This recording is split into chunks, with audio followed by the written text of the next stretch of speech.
እንደምንሰነበታችሁ ውድ የዚህ ቻናል ተከታታዮች፣ ለቻናሉ አዲስ ሆናችሁ ቻናሉ ሰብስክራይብ እንዲሁም ቪዲዮ ላይክ እና ሼር ማድረጋችሁን ፈጽሞ እንዳዘነጉ ዕለታዊ መረጃዎችን ወደ እናንተ የማድረስ ይሆናል። አብራችሁን ቆዩ። ቦርንማውዞች ለጋናዊ የመስመር አጥቂ አንቶኒ ሲሜኖ ፈላጊ ክለቦች ውል ማፍረሻ 70 ሚሊዮን ፓውንድ እንደሆነ ገልጸዋል። አርሰናልም ተጫዋቹን ከሚፈልጉ ቡድኖች መካከል አንዱ እንደሆነ ተነግሯል። ከፊዚካልም ከእንቅስቃሴም ከብዙ መስፈርቶች አንጻር ሲታይ ተጫዋቹ ለአርሰናል ጥሩ ግልጋሎት ይሰጣል ተብሎ የሚጠበቅ ተጫዋች ነው። በክረምቱ የዝውውር መስኮትም አርሰናል ይሄንን ተጫዋች ለማስፈረም እንደሚንቀሳቀስ የሚወጡ መረጃዎች ይጠቁማሉ። ኢታን ንዋነሪ ከአርሰናል ጋር የሚያቆየው አዲስ የረጅም ጊዜ ኮንትራት ለመስማማት ከጫፍ ደርሷል። እንደሚታወቀው ኖሪ በዘንድሮ የውድድር ዓመት በተሰለፈባቸው ጨዋታዎች ድንቅ ጊዜን በማሳለፍ አርሰናልም እንግዲህ ኮንትራቱን ለማዘራዘም ጥረት እንዲያደርግ አድርጎታልና በአሁኑ ሰዓት ከስምምነት ለመድረስ በጣም እንደተቃረቡ ተዘግቧል።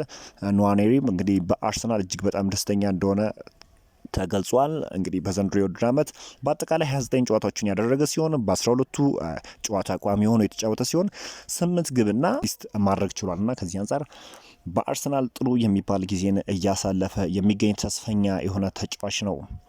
ዲክላን ራይስ የፕሪሚየር ሊጉ የማርች ወር ምርጥ ተጫዋች እጩ መሆን ችሏል። እንግዲህ በአርሰናል ቤት ይሄ ተጫዋች እንግዲህ ዋነኛ ተጫዋች ነው ማለት ይቻላል። አሁን አርሰናል እያደረገ ላለው እንቅስቃሴና ተጫዋቹ ጥሩ ጊዜን እያሳለፈ ይገኛል።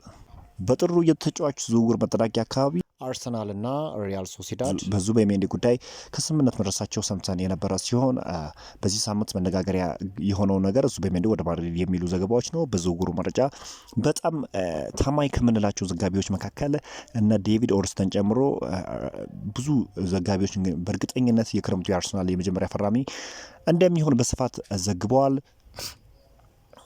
አርቴታ ዙቢሜንዲን አሳምኖታል። ዙቢሜንዲም ወደ ሊቨርፑል ሊያቀና ተቃርቦ የነበረ ቢሆንም ተጫዋቹ ፍላጎቱ ግን እዛው ክለቡ መቆየት ነበርና የአርሰናልን ጥያቄ በመጠባበቅ ላይ ስለነበር ነው እንደዛ የሚያደርገው።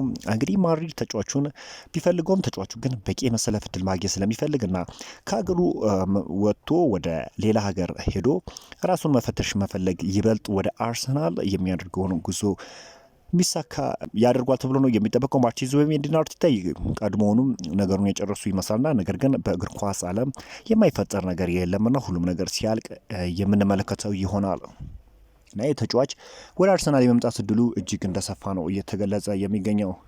እንግዲህ ኦፊሻል የሆነ መረጃ ነው ወደ እናንተ የማርሳችሁ። እንግዲህ አንቶኒ ሮዲገር፣ ክሊያን ኤምባፔና ቪኒሺየስ የመሳሰሉ የሪያል ማድሪድ ከዋክብቶች በቅጣት ምክንያት ከአርሰናል ጨዋታ ውጭ ሊሆኑ እንደሚችሉ የወጣው መረጃ ያመለክታል።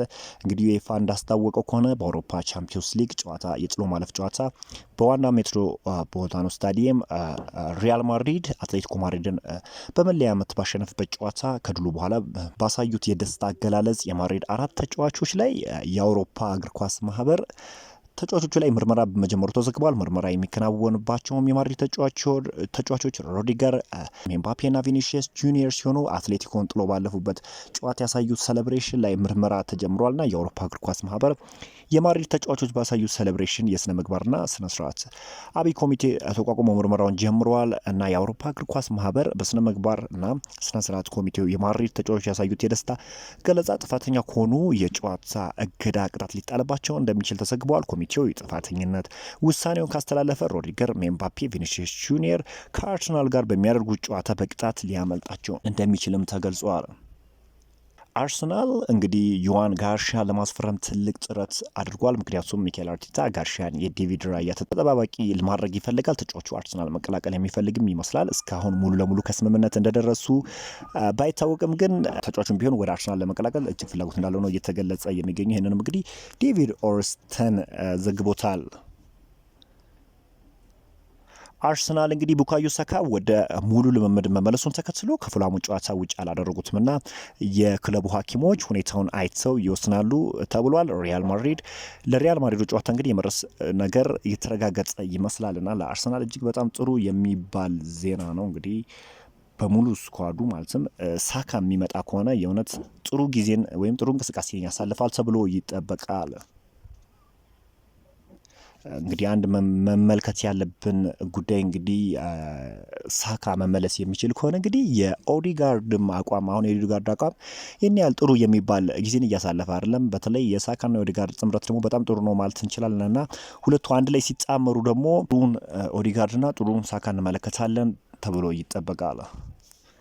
ኒኮ ዊሊያምስ በቼልሲ በአርሰናል እና በባየር ሙኒክ እየተፈለገ ይገኛል። ቼልሲ ተጫዋቹ ላይ ከፍተኛ ፍላጎት አሳይቷል። የሌሎቹን ክለብ ሁኔታ በክረምቱ የዝውውር መስኮት የምንመለከተው ይሆናል። ግን አርሰናሎች በዋነኝነት ይህንን ተጫዋች ለማስፈረም ይፈልጋሉ።